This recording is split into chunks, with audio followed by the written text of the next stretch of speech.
Mick Hucknall of Simply Red talks about Eric's manager Roger Eagle backstage at the Liverpool Summer Pops concert in July 2003. Well, Roger also managed us. Yeah. He took us on after Eric's. We did this mad show in Eric's. That's when I first met Pete Wiley and Ian McCulloch and all that lot, and they were all hanging out in Eric's. Yeah. And some of them used to work in the record shop just across the road, Probe, yeah, Jeff at Probe, and Roger used to get all his dub reggae from there. And he really liked us, and he managed us, him and Pete Fulwell. Pete Fulwell was more involved with Wah at the time, but he was working with Pete Fulwell with the Eric's thing, and then he offered to manage us. And at that time Roger had this flat in New Brighton, and he'd try and get us gigs, as many gigs as he could, but to be honest, he wasn't really a manager. I mean, he kind of he dressed a bit like an off-duty tax officer, Roger. He was very always wore a shirt and you know, and a belt, and smoked these awful menthol cigarettes all the time. Well, you seem to think I enjoy this. You're thinking I do it for fun.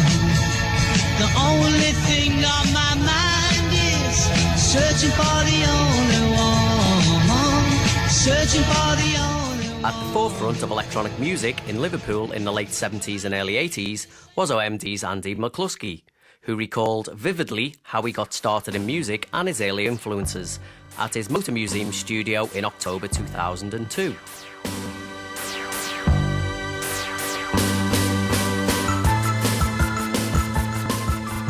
In terms of actually wanting to do something musical, I had a couple of friends at school who had started buying guitars and expressing an interest in playing music, and that's where I got interested in the possibility of actually playing, because I had friends who actually had instruments.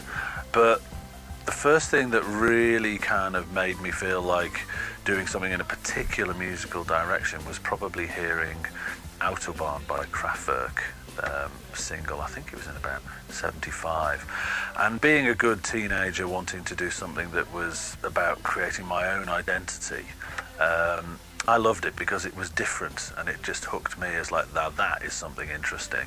And they came to play in Liverpool at the Empire a few months later, and I went to see them, and I seem to recall I was sitting in seat Q36. That's how much of a defining moment it was.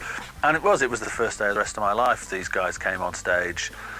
You know, 75 was all long hair and flared trousers and lead guitar solos ad nauseum, and these guys came on in suits and ties playing electronic tea trays with wired up knitting needles and played a set that was just stunningly different. And so that was it. That was when I thought, right, I want to do electronic music.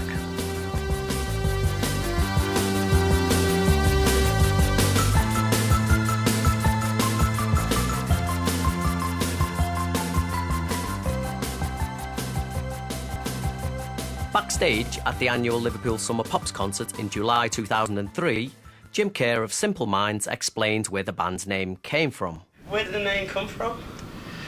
It was actually, we went to school in Glasgow, and it was a kind of peculiar school because half the school were from housing scheme, and the other half were sort of with Neil and I types, you know, bit mortgage, bit toffee, bit mental, even more mad than the housing scheme kids.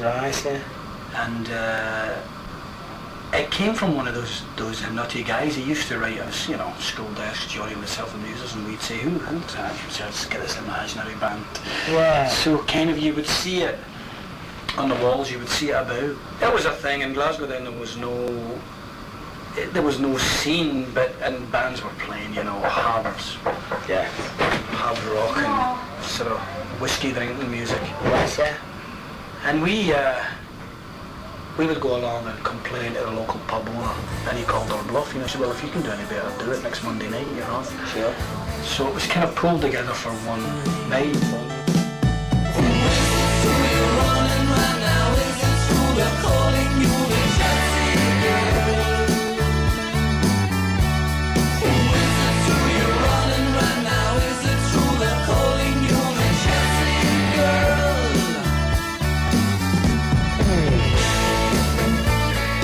Recalling his earliest memories of playing at Eric's club backstage at Liverpool's Neptune Theatre in February 2003 is Jean-Jacques of the Stranglers. I think we were the first band to play there, if I recall.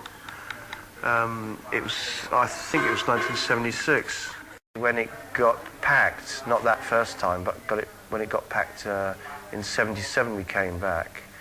And there was so much condensation from the walls that our keyboard, it dropped into the keyboards and the circuitry and cut it out. So it was that hot. Rock and roll. Yeah, but the first time we played there, very few people, because I think it was just opening up. And I think the Runaways played soon.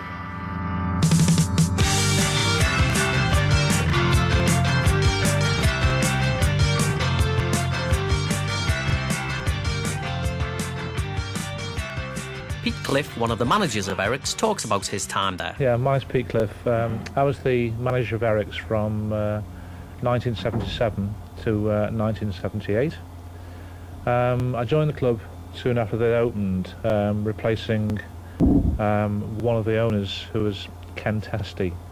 There were originally three partners: Roger Eagle, Pete Fulwell and Ken Testy. I believe that Roger and Peter bought out Ken. And I actually originally joined as a doorman, because a friend of mine was working behind the bar, and she said that they had a job looking for a doorman. Now, obviously, I wasn't particularly interested, because I'm not a thug temperament. But she said, no, it's a new club, a music club, and very good atmosphere. There's never any trouble there. Taxi, won't you take me? Wait, no, don't wait. One of the owners and managers of Eric's, Ken Testy, recalls his memory of meeting Roger Eagle. The occasion on which Queen supported Mott the Hoople at the stadium, but that was early 70s. Right. And then when Deaf School came to Roger's attention, I've been working with Deaf School since before their first gig, and I was tour managing them. And Roger, being the local promoter, with his finger on the pulse, had spotted that this was something that he could do something with, and we started doing shows for Roger. Some small ones, some big ones, and the great thing about Deaf School was that they just didn't care where they played. They're quite happy to play a gig in a greasy spoon, on the back of a milk float, Al Halligan's parlour, in a field, in a shed. It didn't matter.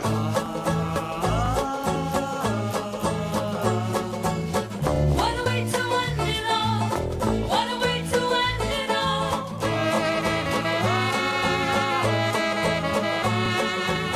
What a way to end it all. What a way to end it all. Goodbye, cruel world, and cheerio. For all this time I've got to go.